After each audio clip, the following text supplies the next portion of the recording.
Sud Radio, le débat de la semaine.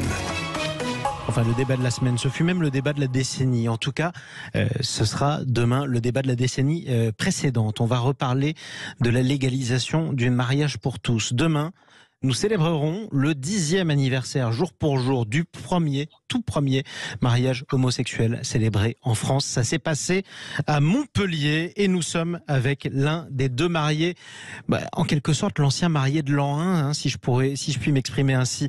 Vincent Autain, bonjour à vous. Bonjour Sud Radio. Bienvenue sur Sud Radio. C'était il y a 10 ans, moins un jour. Vous étiez l'un des deux premiers mariés pour tous, si j'ose dire, à Montpellier. J'imagine que c'est une date assez spéciale pour vous. Ça reste une date effectivement spéciale pour moi, mais je pense qu'au-delà de moi, ça reste une date spéciale pour beaucoup d'entre nous, puisqu'il y a eu notre mariage à Bruno et moi, bien entendu, mais ce jour-là, c'était quand même une célébration qui dépassait largement le cadre de notre union, parce que c'était la célébration de la solidarité qui l'a emporté sur ce déferlement de haine auquel nous avons été confrontés. Donc c'était la célébration de l'amour et des amours en général. Vous vous étiez marié effectivement avec votre compagnon de l'époque, Bruno. C'était à Montpellier, quelques heures après tout simplement la publication de la loi qui légalisait le mariage pour tous au journal officiel. Comment se fait-il que vous ayez été dans les tout premiers? Qu'est-ce qui a permis que ce soit le cas? Écoutez, c'est un certain nombre de facteurs, parce que personne ne pouvait décider de qui inaugurerait cette loi. D'ailleurs, s'il y avait eu des centaines de couples ce jour-là, c'eût été magnifique.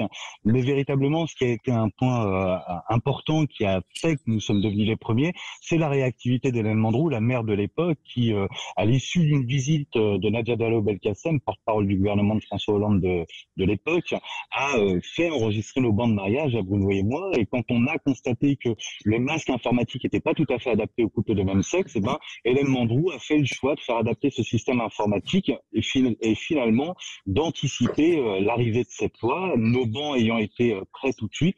La publication des bancs s'est faite dans la foulée de la promulgation de la loi, et la ville de Montpellier étant la seule prête à cela, en ayant anticipé les choses, on s'est retrouvés effectivement les premiers mariés. C'est quand même très français tout ça. Il fallait d'abord une mise à jour du logiciel administratif pour que ce fût possible. On va accueillir dans un instant. Il fallait surtout quelqu'un qui ait cette conscience humaniste de l'évolution et de la nécessité de l'évolution des droits. Et Hélène Mandroux a été engagée sur ces questions depuis de nombreuses années et continue à l'être aujourd'hui. Eh bien justement, elle nous rejoint à l'instant, l'ancienne maire de Montpellier. Bonjour Hélène Mandroux. Bonjour. C'est presque des photos souvenirs. On a l'impression de vous réunir 10 ans après, en quelque sorte. Vous êtes, je le disais, l'ancienne maire de Montpellier. C'est vous qui aviez célébré ce tout premier mariage. Je vous propose de réécouter ce petit moment d'histoire. Monsieur Bruno, Louis, Ernest, Albert Boileau, consentez-vous à prendre pour époux Monsieur Vincent, Jean-Claude, André, Jacques? Monsieur Vincent, Jean-Claude, André, Jacques, concentrez-vous à prendre pour époux Monsieur Bruno, Louis, Ernest, Albert Boileau. Oui.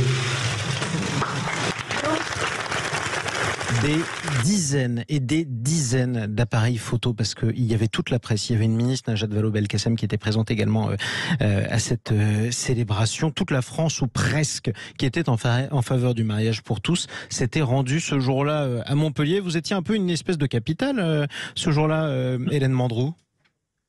Capitaine d'un bateau, oui, mais d'un bateau qui au départ était un petit peu, qui tanguait un petit peu, mais qui ce jour-là a trouvé son air. Et je crois, c'est surtout ça le principal. Exactement. Alors, il faut qu'on se rappelle, malgré tout, le fait que les débats avaient été particulièrement tendus et parfois même violents. Vincent Autain s'en est ouvert il y a quelques instants sur Sud Radio. Est-ce qu'on peut dire aujourd'hui que tout est rentré dans l'ordre en ce qui concerne le mariage pour tous? C'est-à-dire qu'il n'y a plus de contestation finalement, et que tout le monde, même les opposants de l'époque, même certains ministres actuels, tout le monde a fini par s'y faire. Hélène Mandroux. Oui, c'est vrai ce que vous venez de dire, effectivement, quand on voit qu'ils sont plusieurs qui aujourd'hui avaient voté contre cette loi et qui aujourd'hui disent qu'aujourd'hui ils voteraient pour la loi. Ça prouve que, vous savez, l'erreur est humaine, donc à l'époque ils se sont trompés et ils ont reconnu leur erreur, et aujourd'hui ils sont d'accord. C'est parfait. C'est comme ça que, je pense que c'est comme ça que la société avance, c'est ça le plus important. Vincent Autain. Oui, de toute façon, c'était le même... le même comportement finalement avec le Pacs.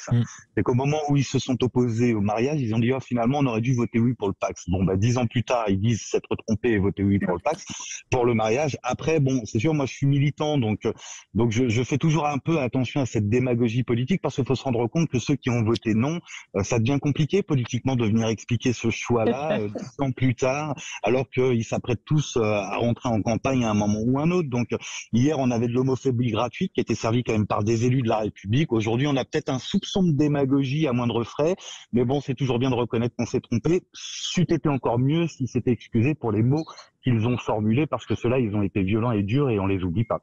Vous n'oubliez pas ça, en tout cas. Vous témoignez par ailleurs dans Le Parisien aujourd'hui en France, ce week-end, Vincent Autain, où vous vous alarmez du fait que l'homophobie n'aurait toujours pas reculé. Vous partagez vraiment cette impression ?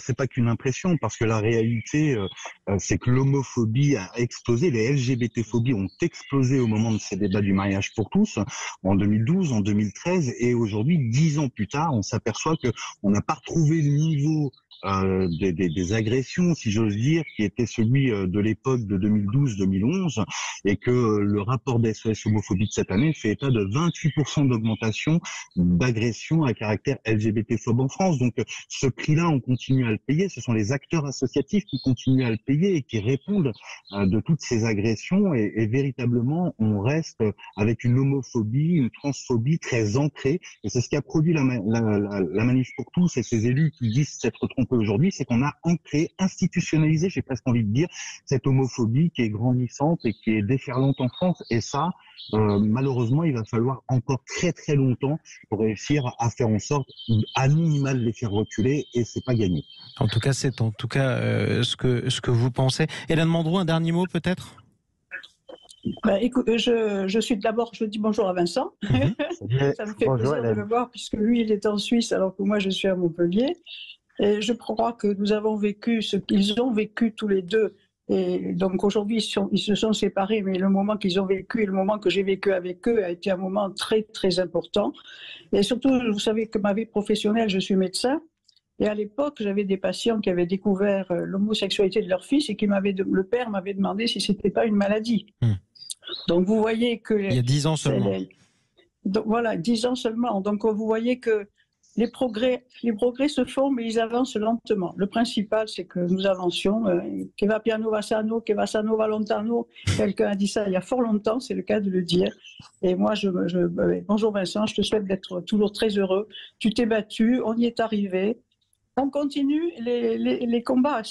Moi, tant qu'il faut se battre pour la liberté, je suis là. Bon, mais écoutez, on a besoin de politiques humanistes comme tu l'as été, Hélène Mandroux. Alors évidemment, on est devenu amis à la ville, mais véritablement, oui, c'est un combat de tous les instants. Et puis, il faut surtout se rappeler que une loi est toujours très très compliquée. Enfin, des droits sont toujours chèrement acquis, et donc il faut savoir les préserver, les protéger. On le voit aujourd'hui avec quelques bribes ici et là de tentation de vouloir revenir sur l'IVG. Donc c'est dire que ça reste toujours. Ils reviennent dessus là, aux États-Unis. Bon, en tout cas, on est ravis de vous avoir réunis 10 ans moins un jour après. Peut-être que vous reverrez dans la vraie vie, pourquoi pas sur Sud Radio, et pourquoi pas à Montpellier directement. Merci beaucoup Vincent Autain, et merci à vous également Hélène Mandroux. Demain, on vous souhaite un joyeux anniversaire en quelque sorte malgré tout, parce que c'était les 10 ans d'un mariage historique. Il fallait quand même en dire un mot, y compris sur Sud Radio. Restez avec nous, on se retrouve dans un instant.